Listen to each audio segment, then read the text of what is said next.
it when the fog rolls in on these autumn villages up in the mountains. One of the big pieces of contention in the travel and street photography world is around how appropriate it is to take photos of strangers while you're abroad. You know, on one hand, you really want to capture the life and essence of what you're seeing, and you kind of want to celebrate their culture. But on the other hand, it can almost be a little bit voyeuristic and tacky in a way to take photos of people just going about their daily lives. And that's what I want to talk about today. I want to talk about what it is that I do to take photos of strangers when I'm in a foreign country, and how this sometimes leads into me being invited into their homes or being invited to celebrate their customs and cultures with them as if I were a local. Effectively, what is it that I'm doing to end up in these situations?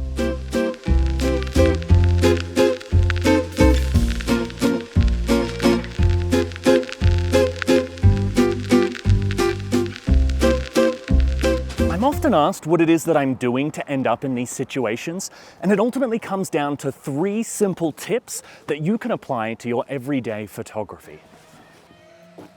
You've got these friendly little characters greeting you as you enter the church. I mean, this guy I know, he's pretty familiar for churches, but these two, rather cute, I think. Now, in order to talk about these 3 simple tips, we first need to talk about the region of Maramuresh in Romania, which is probably the part of Romania I was most excited to visit during our stay here. And that's because it is renowned for being both friendly and incredibly photogenic. So we first arrived in Maramuresh in the city of Baia Mare, which is like the capital of the region. And we'd only intended to stay there one night. And the next morning, our host came and saw us and she said, "Oh, so you're here for the festival?" And we went, "The festival?" And it turns out during our time there was a festival dedicated to chestnuts. And that leaves us to tip number 1. Be open to change. In fact, just be open in general. So we weren't planning to spend longer than one night in Baia Mare. We really wanted to get out into the villages, but when this opportunity arose, we just completely changed all of our plans, checked in for another night, and decided to spend our time really immersing ourselves into the culture here.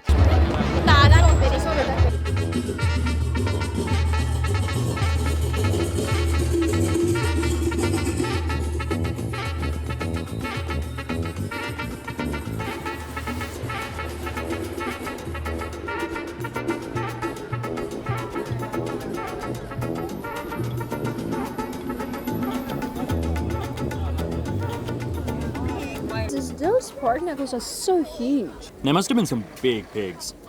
Do you reckon anyone's told Matt Why? that his mum's lost her knuckle? What? What? Yeah, it's revenge for your Uluru joke, Matt.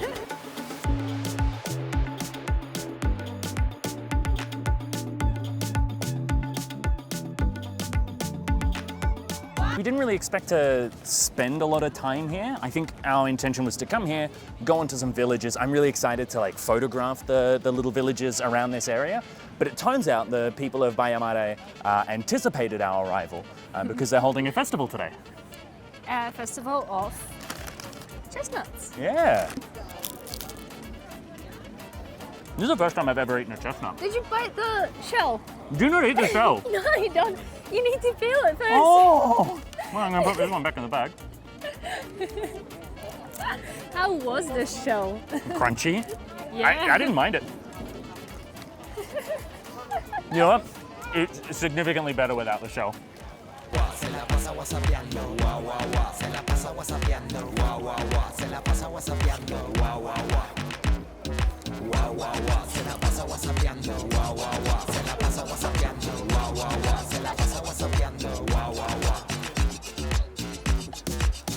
You seem to have one of 2 flavors of church here in Romania. You've either got these giant, enormous affairs, or on the other end of the spectrum, and with no in-between, you've got these cute, quaint little wooden things. I don't know, I just find it kind of interesting how there's such varied interpretations of what a church should be. We got to witness a parade where the local people and children celebrated their history, culture, and heritage. But more excitingly was a concert that they held there that night. Now, I was happily photographing the concert from afar when this young photographer ran from the press section up to me and said, "Do you have a wide-angle lens? Do you have a wide-angle lens?" Because he saw that I was shooting with my Sony a7C II. Now, all I had with me was my 20-70, which wasn't so good for nighttime photography, and my 35mm 1.8. So I hesitantly let him borrow my 35, he took a couple wide shots, and it was through that interaction that I was kind of able to schmooze my way into the press section of the concert area, and I was able to watch the remainder of the shows all from the press pass, shooting entirely with my prime lens.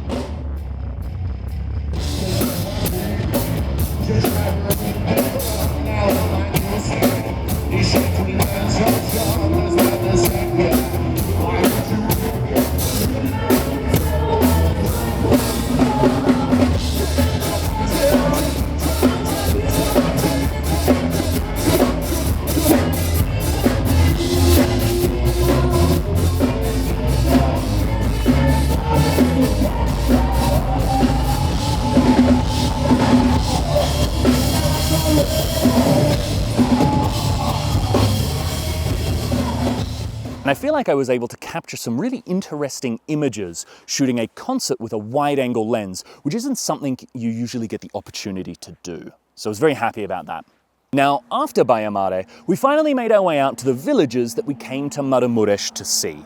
The first two places that we really wanted to see in Maramuresh were the villages of Plopish and Sudeshti, a pair of twin villages famous for these really beautiful old wooden churches. Now, these churches are really common in tours that stop by the church, let you go free range for a little bit to take a couple photos, hop back on the bus and move on. And while I've got nothing against these tours, I think they are fantastic for some people. For photographers, I feel like it can be really challenging to get an interesting perspective when you're in these rushed conditions full of other photographers with you. Which actually leads me into tip number 2. See, while we were at the church, we were about to set up our tent when this man named Claudio came up and saw us, and he spoke Spanish, we spoke Spanish, so we were able to speak with him. And he said, "Why are you camping here? It's going to be cold tonight.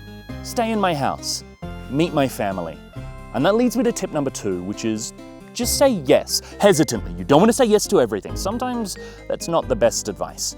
But in this situation, we could see that he had a dog, he had a grandma, he had kids. We got a really good vibe from Claudio, and so we said yes, or in Romanian, da.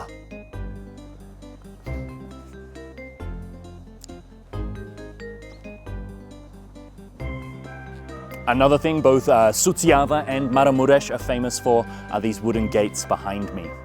After saying our farewells in Sudeshti, we hitched a ride to the town of Breb, which sits right in the middle of Maramuresh and is home to some of the friendliest people in all of Romania, especially the grannies.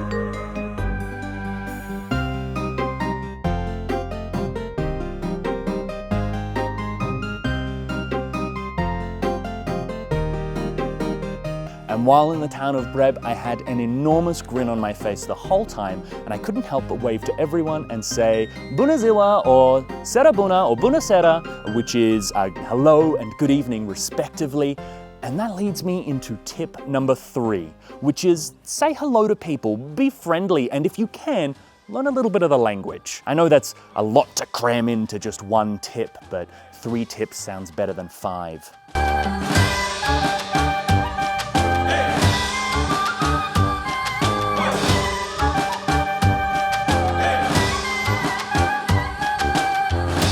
So my approach to walking around Breb and the surrounding villages was to greet everyone we met in a friendly manner. And it often created these opportunities for genuine engagement that meant that later when I was taking photographs, I was doing so in a way that wasn't abrasive. I already had an emotional connection with these people, and so they were much more open to the idea of me capturing the little details of their daily life. For example, one day when we were walking, we saw some apple pickers, I said hello, and they invited us to have some of the apples with them, to go picking with them, and that led to some really interesting photographs as the sun kind of pierced through the trees. And later that very same day, we met this beautiful granny with just the best smile. And you know, I said Bună, asked if I could take a couple photos, and then she later invited us in to have lunch with her and her husband. We also saw this one lady who was cooking this enormous cauldron of food outside of her house. We went over, we said hello, asked her what the food was, and it turned out to be zakuska, which is this local kind of vegetable spread. It's very savory, has tomatoes, peppers, onions.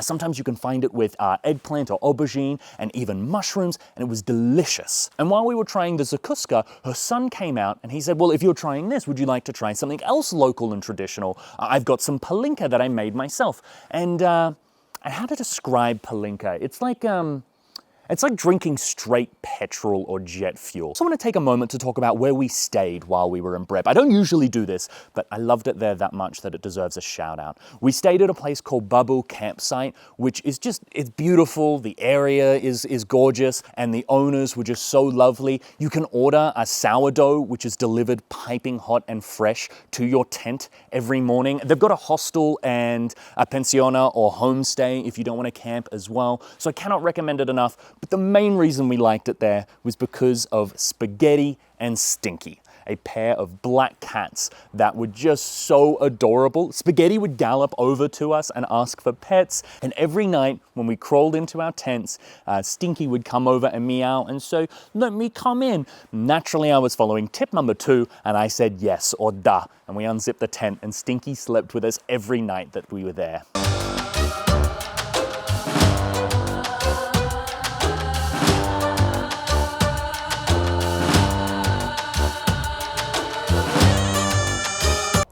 And I found that if you follow these 3 principles, if you are open to new experiences and open to change, if you just say yes when it's safe to do so, and if you walk around with a smile on your face saying hello and being friendly, then generally you'll find that people will follow those 3 principles when interacting with you as well. And that could not be said more of the people of Breb and the surrounding villages.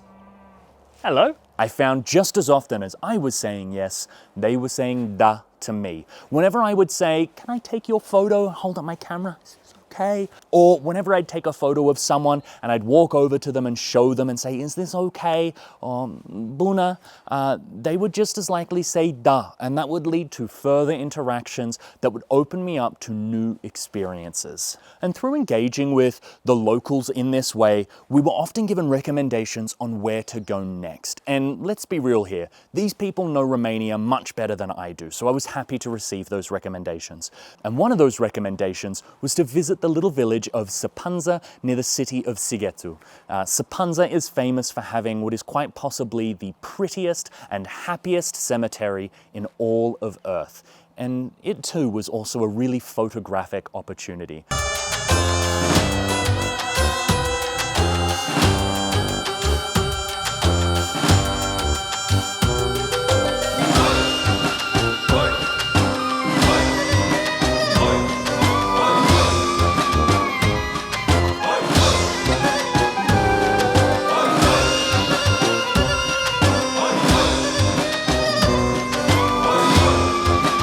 So let's recap here. Travel and street photography can often come across as abrasive and confrontational, and it can be really challenging to build the confidence to take photos of strangers while you're traveling. But I say it doesn't have to be that way.